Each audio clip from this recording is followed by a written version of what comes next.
then in these cells in the heart recognize the vibration from the environment that someone is in.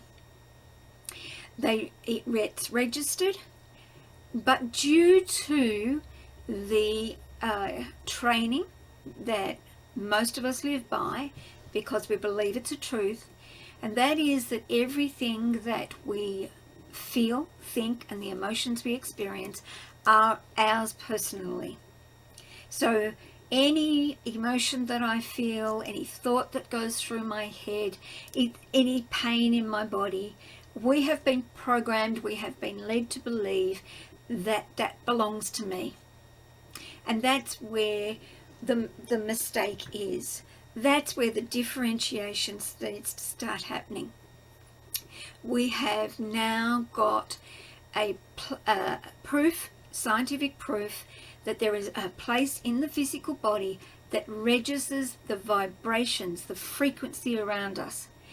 And that frequency holds information. It holds communication and interaction from those around us. And to stretch your mind a little bit further, there's actually no limitation on how far away someone is to do that connection. So they could be on the other side of the world. There could be somebody that you don't even know, that you might watch a video on the YouTube and you have connected with their energy. That's all it takes. It's not even a split second. It happens so fast. The energy frequency world does not rely on the same world rules that we apply here in the physical world. And so when we start to talk about the connection between the child and the surroundings, there's now knowledge about how that gets registered. So when a child is in an environment and they connect fine-tuned enough from someone else's energy, whether it's the parent that's with them, you might be in the middle of a supermarket and the child looks at somebody. Now you aren't watching that child every single second. You're getting things off the shelf, you're putting things in the trolley. That child could have looked at somebody else in the store and suddenly they are experiencing an emotion or an environment that, or quality that is in their energy of the other person, and suddenly they are experiencing it. That then will have an expression.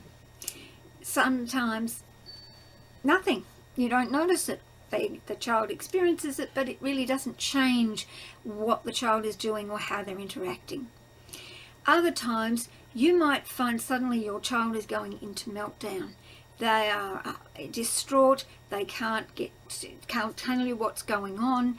It's not like they're hurting. You're looking for all of the answers that have done that change from the state the child was in to this child that is now distraught, as if they are in enormous pain or totally upset about something.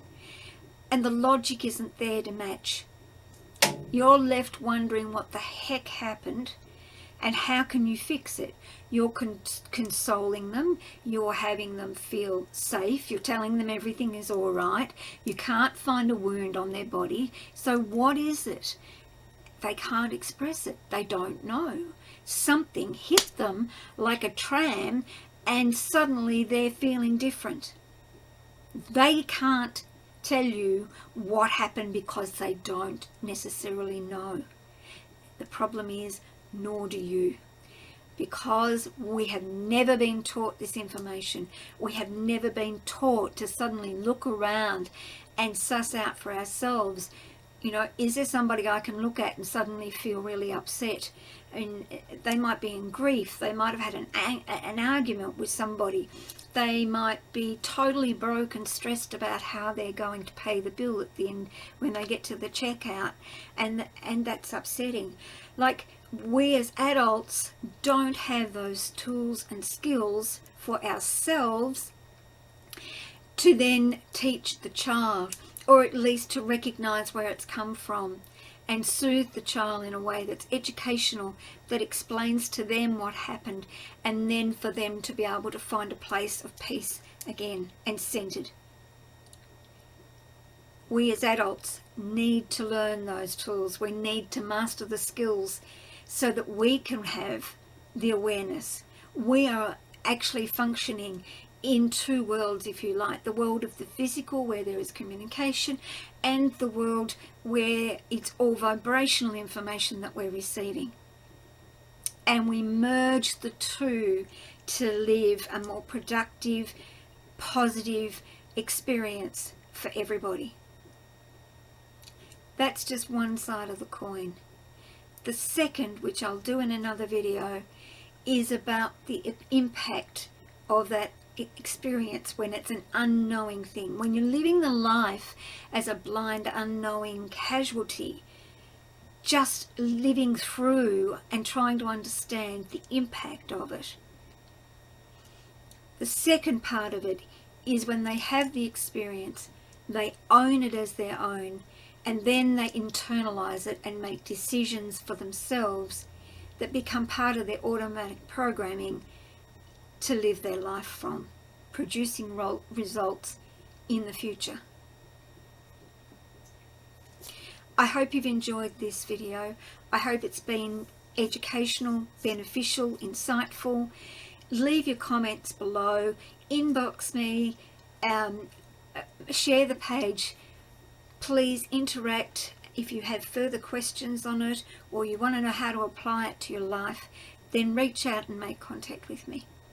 But for now, may today be better than your yesterday, and use today to make a better tomorrow.